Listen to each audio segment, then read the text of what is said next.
નમસ્કાર, આપનું સ્વાગત છે ગુજરાતનો અવાજ ચેનલ ઉપર અને હું છું આપની સાથે પત્રકાર કાજલ સુવા. ખૂબ બધા ખેતરોમાં આપણે આટા ફેરા કર્યા. આટા ફેરા શબ્દ હવે સામાન્ય લાગે છે. આટા ફેરા નથી કર્યા, દોયડા છીએ. ચપ્પલો તૂટી ગયા ત્યાં સુધી દોયડા છીએ. આપણે અંદરથી એમ થતું હતું કે હવે તો બસ, પણ ખબર નહીં આ તંત્રને, આ પ્રશાસનને એના પેટનું પાણી એ નથી હયલું.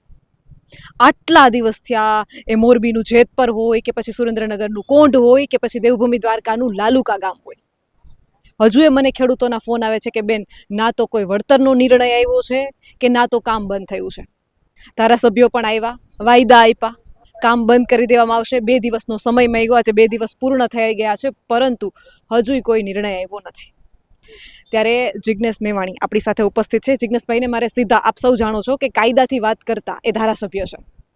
મારે એમનો સવાલ કરવો છે કે આ રીતે લોકશાહીની જે વાતો કરીએ છીએ, મને એવું લાગે છે લોકશાહીની વ્યાખ્યા જ ભૂલાઈ ગઈ છે. અને જેતપરમાં જે રીતે બહેનોને, મોટી ઉંમરના લેડીઝોને ઢસડીને મારવામાં આવ્યો છે, આમાં તો કાયદાના લીરા ધજાગરા ઉડી ગયા છે. પોલીસ ભાડે આપવામાં આવી રહી છે.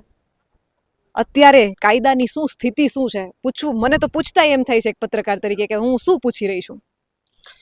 એટલે નરેન્દ્ર મોદી જ્યારે ગૌતમ અદાણી અને મુકેશ અંબાણીની સતત ચાપલુસી કરતા હતા અને ત્યાં સુધી જે ખેડૂતોનો વારો નતો પડ્યો એ બધા જ ખેડૂતો ચૂપ હતા. હવે આપણા ઘરે રેલો આવ્યો એટલે આપણે દોડ્યા છીએ. આખા ગુજરાતમાં છેલ્લા 20 વર્ષમાં ગામે ગામને લૂંટ્યા છે. ગૌચરોને આ પૂંજીપતિ, ઉદ્યોગપતિ, કોર્પોરેટ કંપનીના માલિકો ભરખી ગયા.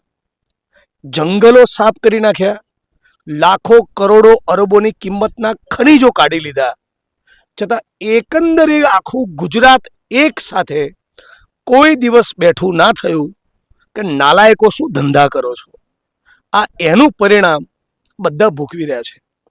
ચિંતા એ છે કે આ જે લોકોએ માર ખાધો હજી પાછા ચૂંટણીમાં ક્યાં વોટ આપશે એ તો ખબર નથી.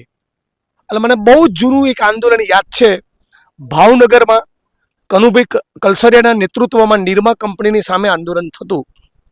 કનુભાઈ કલસરિયા ભારતીય જનતા પાર્ટીના ધારાસભ્ય, ગુજરાતમાં સરકાર ભાજપની, નરેન્દ્ર મોદી મુખ્યમંત્રી, ઘમંડનો પર્યાય, ટસના મસના થાય. કનુભાઈ કલસરિયા ભાજપમાં હોવા છતાં 5-10 હજાર ખેડૂતો સાથે મહુવાથી ચાલતા ગાંધીનગર આવ્યા. એ રેલીની થોડી ઘણી ટીમમાં હું પણ ક્યાંક ફૂલની પાંખડી આંટો મારવામાં હતો. બહુ નજીકથી એ મુમેન્ટને મેં જોયેલી. બહુ દિલો જાનથી કડવીબેન લડતા, એમના પગમાં પડેલા ફૂલડાનું દ્રશ્ય હજી પણ મને યાદ છે. એ જ મહુવાના લોકોએ અને ખેડૂતોએ કનુભાઈ કલસરિયાને પાછા ચૂંટણીમાં હરાયા. અપક્ષમાંથી પણ હરાયા, કોંગ્રેસમાંથી લડ્યા તેમાંથી પણ હરાયા. એટલે જે ઉદ્યોગપતિ, પોલીસ પ્રશાસન, ભાજપ બધા ભેગા મળી તમને ચાપખા ઉપર ચાપખા મારે રાખે છે, હાડું એનું બટન દબાનું મન કેમ થાય છે? આ ગણિત તમને કદાચ નહીં સમજાતું હોય ને મને સમજાતું નથી. આ સવાલ હું વારે વખતે જનતાને પૂછું છું કે મત કોને આપ્યો, તો કે મત ભાજપને આપ્યો છે. તો મેં કીધું તો હવે પ્રશ્ન કરવા ત્યાં કેમ નથી જેને જતા? મત આપ્યો ધોકા આપે છે. જેને મત આપ્યો એ ધોકા આપી રહ્યા છે. અને આ એ જ ખેડૂત છે જે 400નો બાટલો પાછો 1000માં લેતો થયો. 400નો બાટલો 600નો થયો, 800નો થયો, 1000નો થયો. પેટ્રોલ ડીઝલ મોંઘા થયા. જંતુનાશક, બિયારણ, ખાતર, ખેત ઓજાર મોંઘા થયા. 2014ની તુલનામાં મોંઘવારી કાળજાર વધી, આવક ના વધી. આ બધું જ જે ખેડૂત ભોગવી રહ્યો હતો એ છતાં કમળનું બટન દબાવતો હતો. અને હવે એમની જમીનો લૂંટવાયા છે. પણ મારે વધારે હું સવાલ તમને કહું, એક જ મિનિટ. પણ જે પણ માણસોને આનાથી ફ્રસ્ટ્રેશન આવતું હોય એમના માટે એક મારો સંદેશ છે. ઘણીવાર કોંગ્રેસના મિત્રો બી ક્યારેક થાકે, એક્ટિવિસ્ટો, આંદોલનકારીઓ, લડનારા લોકો બી થાકે. મને પૂછતા હોય કે આપણે બધી વસ્તી પાછળ જઈને ભાજપનો વોટ આપીએ છીએ કે શું લેવા આટલા લોહી કાળા કરો છો? એટલા માટે કરું છું કે તમારું આ જે માઇક છે ને, આ ડબ્બુ અને આ મિત્ર જે રેકોર્ડ કરી રહ્યા છે, અને આ ઘડિયાળ અને મારા જૂતા અને આ શર્ટ એ કોઈક શ્રમિકના પરસેવાથી બન્યો છે. એટલે આ ખેડૂત કાલે આજ ભાજપને વોટ આપે તોય એના કે એના પિતાના પરસેવામાંથી પેદા થયેલો બાજરો હું ખાઉં છું. એટલે હું સવારે ઉઠું અને રાત્રે સૂઈ જાઉં, પેદા થયો અને લાકડા ભેગો થઈશ ત્યાં સુધી ખેડૂત અને શ્રમિકના પરસેવામાંથી પેદા થયેલી વસ્તુઓ, એ ઘડિયાળ હોય, ચશ્મા હોય, શર્ટ હોય, જૂતા હોય, માઇક હોય, મોબાઈલ હોય, કેમેરો હોય કે અનાજ હોય, એ કોઈકના પરસેવાથી પેદા થયેલી વસ્તુઓ વાપરવાનો છું. તો એ વોટ જ્યાં આપે, મારું કર્તવ્ય એના માટે લડવાનું છે. હા, લડતા લડતા હું સતત પ્રયત્ન કરીશ કે જરા જાગો, એમને થોડીક હલાવવાની, હચમચાવવાની કોશિશ કરીશ કે આ ચોરોથી હવે થાકો, તરત વોટ આપો છો, હજી ધરાયા નથી. બેન દીકરીઓ માતાઓને નગ્ન કરીને ફેરવી મણિપુરમાં એ દ્રશ્યો જોયા નથી? લખીમપુર ખીરીમાં તમારી છાતી પર આખી ગાડી ચલાવીને એક માણસની હત્યા કરી ભાજપના નેતાના ચિરંજીવીએ. 690 ખેડૂતોના ભોગ લેવાયા. મધ્યપ્રદેશના મંદસૌરમાં ખેડૂતોની છાતી પર ગોળી મારી. હવે તો જાગો. પણ એ પછી બી જો ના જાગે તો કિંમત એમણે ભોગવવાની છે. કદાચ ગુજરાત આખાએ ભોગવવાની છે. લોકશાહીના 4 સ્તંભ અને વિધાનસભા.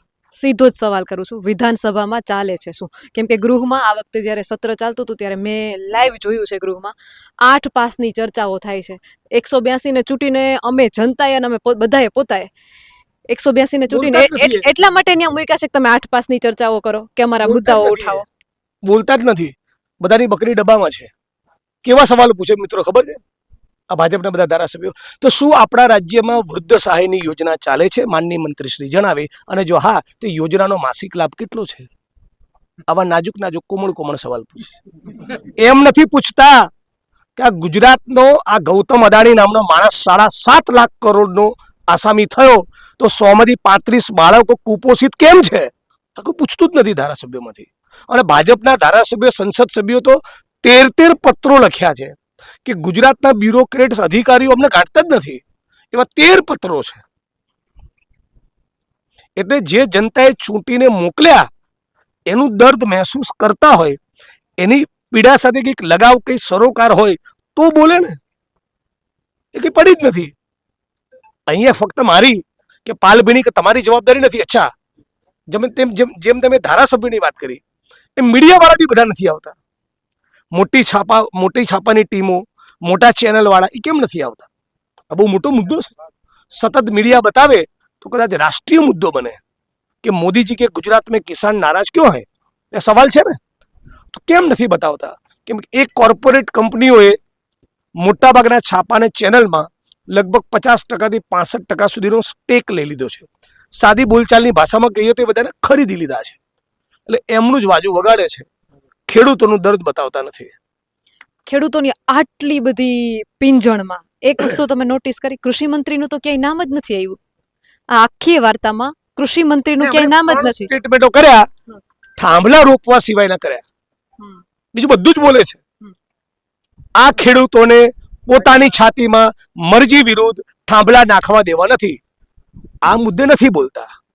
અને ખેડૂતો એવું કહે છે, અમારી સાથે યોગ્ય વળતરના મુદ્દે મંત્રણા કરો, સાથે મળીને ટેબલ ટોક સંવાદ કરો, તો અમે વળતર જો અમને સંતુષ્ટ કરશે તો અમે થાંભલા નાખવા દઈશું. બી બરાબર વાત છે ને? પણ આના મુદ્દે કોઈ વાત કરવી નથી. બીજું, જે 67 મીટરના કુંડાળામાં સ્ટ્રક્ચર ઊભું કરવાનું છે, એના સિવાય કોંટ ગામમાં તો હું રૂબરૂ જોઈને આવ્યો, 1.5 કિલોમીટરની જમીનમાં કંપનીનો સામાન ફેલાયો છે. અને તમારા બાપની જાગીર છે આ ખેડૂતોની જગ્યા, અને એ જગ્યા તમારે વાપરવી હોય તો આપો તમે ભાડું. મારા ઘરમાં એક હિંચકો હોય અને કોઈ હિંચકો ખાવા આવે તો કહું 100 રૂપિયા ચાર્જ. એ કહું તો 10 આપો તો ઘેર જા ભાઈ. હું ચાર્જ હું નક્કી કરીશ. એના મુદ્દે વાટાઘાટો થાય. બંને પક્ષોમાં જે સહમતિ બને એ વળતર. ખેડૂત ક્યાં ના પાડે છે? બીજું, આપણા ગુજરાતમાં તો વીજળી સરપ્લસ છે. જરૂરિયાત કરતાં ખૂબ વધારે વીજળી પેદા કરીએ છીએ. ફાંકો મારીને ભાજપ વાળા આવું કહે છે. વિધાનસભામાં બોલ્યા છે, પાર્લામેન્ટમાં પણ બોલ્યા છે. તો પછી જે રાજ્યોને વીજળીની જરૂરિયાત હોય એ રાજ્યોમાં કંપની વાળા જાય. ગુજરાતની જનતાની કેમ પત્તર ઠોકો છો? પણ એ તો એવું કહે છે કે ખેડૂતોની આવક બમણી થઈ ગઈ છે. ક્યાં થઈ છે? આગળ હાથ ઊંચો કરો, કોની આવક બમણી થઈ? જંતુનાશક મોંઘા, દવાઓ મોંઘી, બિયારણ મોંઘું, ખાતર મોંઘું, ઓજાર મોંઘા. 2014ની તુલનામાં આજે ખેડૂત વધારે બરબાદ થયો છે.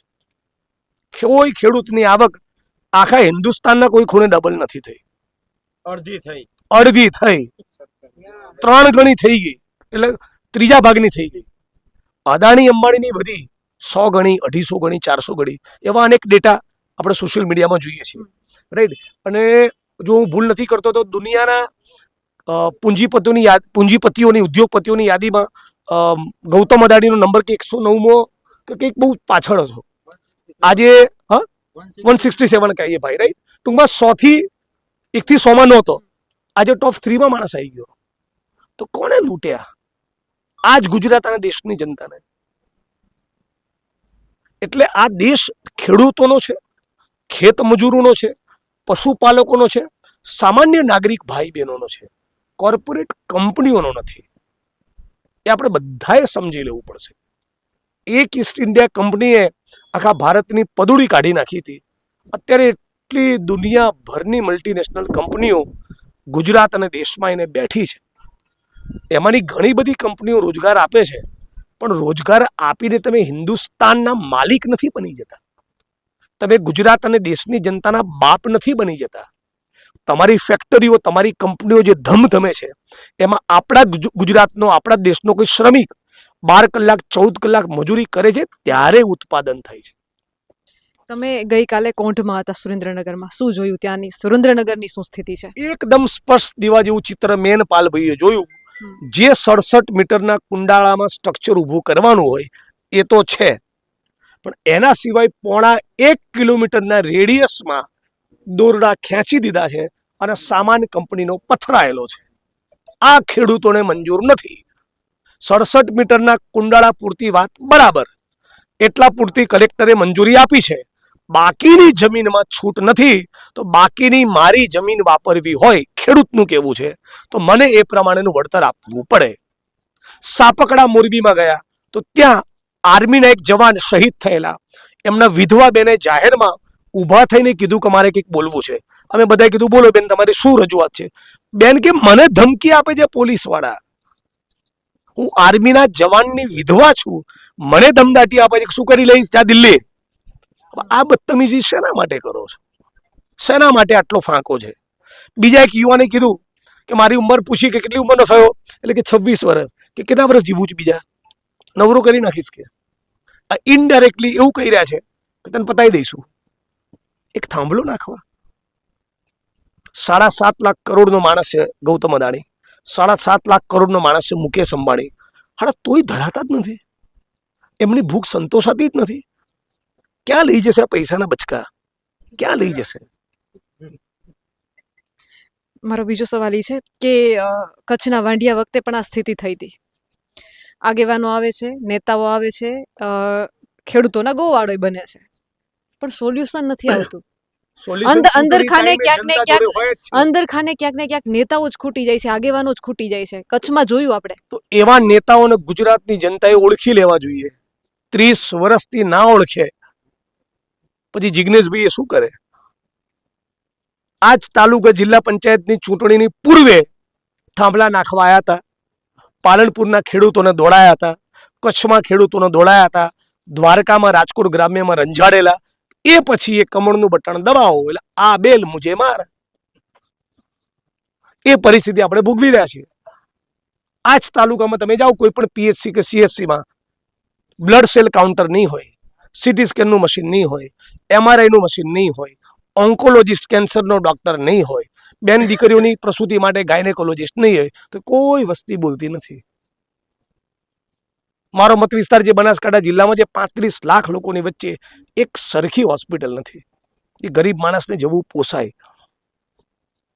આરોગ્ય મંત્રીના મત વિસ્તારના પીએચસી સીએચસીમાં બ્લડ સેલ કાઉન્ટરો નથી. તમે તો કહેવાનો ભાવાર્થ એ છે કે શિક્ષણનું તંત્ર ખાડે ગયેલું, ખેતીનું તંત્ર ખાડે ગયેલું, રોજગારના ઠેકાણા નથી, આરોગ્યના ઠેકાણા નથી, હિન્દુ મુસ્લિમ કરાવે છે, તો જનતા પણ ક્યારે જાગશે? તાલુકે તાલુકે, જિલ્લે જિલ્લે, શહેરના મોલ્લે મોલ્લે ચરસ, ગાંજો, દારૂ તો હતા, હવે ડ્રગ્સ આવી ગયું.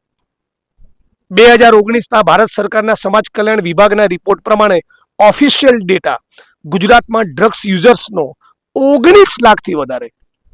કેટલો? 19 લાખ. કોણ કહે છે? ભારત સરકારનો રિપોર્ટ. આજે 2026 આંકડો 25 લાખને ક્રોસ કરી ગયો છે. કોઈના ઘર બચશે જો આમ નામ ચાલતું રહ્યું? તો જે લોકોએ પોતાના ગામમાં પોતાની આંખ સામે ચાલતો દારૂનો અડ્ડો બંધ નહીં કરાયો, પોતાના દીકરાઓને, સગાવાલાઓને, મોહલ્લાના લોકોને, ગામના લોકોને મરવા દીધા દારૂમાં, એ જનતા આ ડ્રગ્સની સામે લડશે હું કઈ રીતે માનું? એટલે આપણે જ્યાં સુધી લડીશું નહીં ત્યાં સુધી કશું બદલાશે નહીં. એટલે ડોક્ટર બાબા સાહેબ આંબેડકરનું વાક્ય છે, શિક્ષિત બનો, સંગઠિત બનો અને સંઘર્ષ કરો. સંઘર્ષ તો કરવો પડે છે. આ દેશ સંઘર્ષમાંથી તૈયાર થયેલો છે. આપણને જે લોકતંત્ર મળ્યું, આપણને જે સંવિધાન બંધારણ મળ્યું, એ સ્વતંત્રતાના આંદોલનની નીપજ છે. આ ડેમોક્રેસી અચાનક એક દિવસ ગાંધી અને સરદારે સ્વિચ દબાઈને અંગ્રેજો જતા રહે એવું તો છે નહીં. બલિદાનો આપ્યા છે. કોંગ્રેસના લાખો સિપાહીઓએ જેલની યાત્રાઓ ભોગવી, અંડમાન નિકોબારને કારાવાસ ભોગવ્યો, છાતી પર ગોળી ખાધી, પીઠ પર દંડા ખાધા. મૌલાના આઝાદ 9.5 વર્ષ જેલમાં હતા. 11-12 વર્ષ પંડિત જવાહરલાલ નહેરુ જેલમાં હતા. ત્યારે દેશ આઝાદ થયો છે, ત્યારે લોકતંત્ર પ્રાપ્ત થયું છે, ત્યારે બંધારણ મળ્યું છે, ત્યારે બંધારણીય અધિકારો મળ્યા છે. એ દેશની જનતામાં કેવી ખુમારી હોવી જોઈએ. અને એક મુકેશ અંબાણી અને ગૌતમ અદાણી, 2 જણા આપણને નચાવે, એને ગેટ આઉટ કહી દેવા જોઈએ. એ જ તો સવાલ છે કે જનતા અવાજ નથી ઉઠાવતી. અને બીજું કે ગૃહની કાર્યવાહી લાઈવ થતી નથી એટલે ખેડૂતોને અને અમને ખબર નથી કે ગૃહમાં ચાલે છે. તરીકે જો બોલીએ છીએ એ પણ બહાર નથી આવતું. અમે વિપક્ષ તરીકે બોલીએ અને અમારી ટીમના માણસો કોઈ વિડીયો રેકોર્ડ કરી લે તો ડિલીટ કરાવડાવે છે. તો એવી તો તમારી શું ચોરી છે? ઉઘાડા પડી જાય. કેમ? હું એમ કહું કે એપ્સ્ટીન ફાઇલમાં વિશ્વગુરુનું નામ કઈ રીતે આવ્યું? એવા કેવા તમારા સંસ્કારોને ચરિત્ર છે?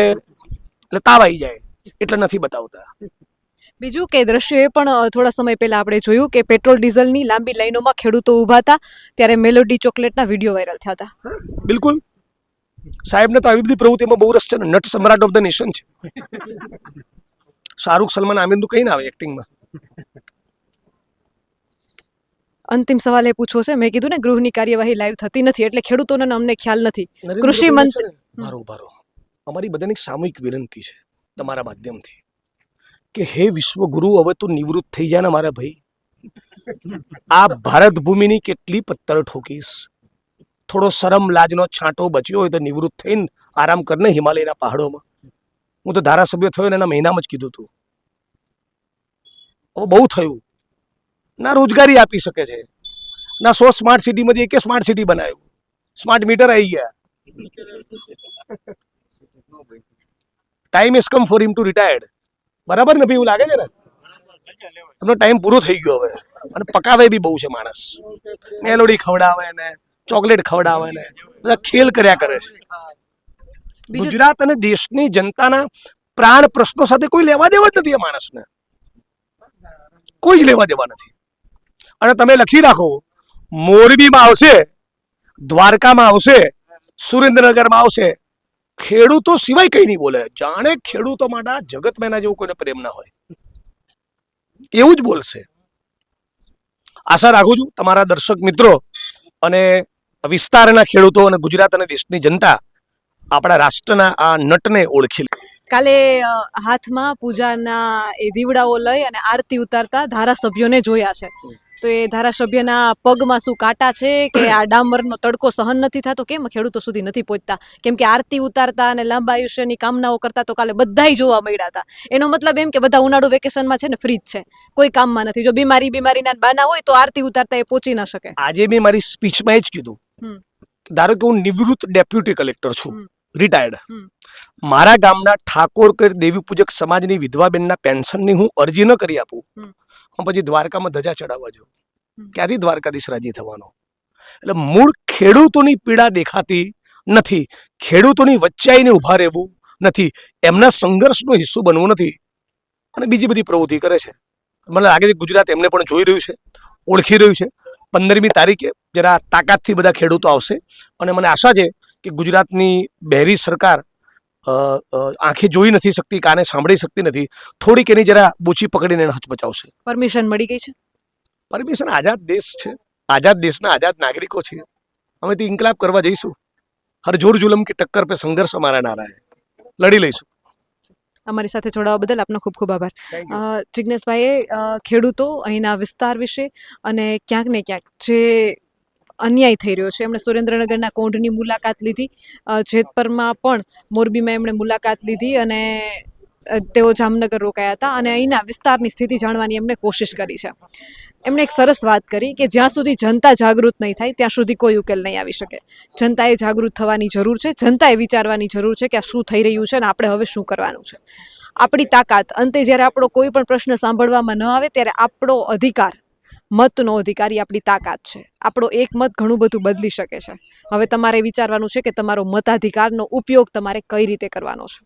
આપ જોતા રહો ગુજરાતનો અવાજ.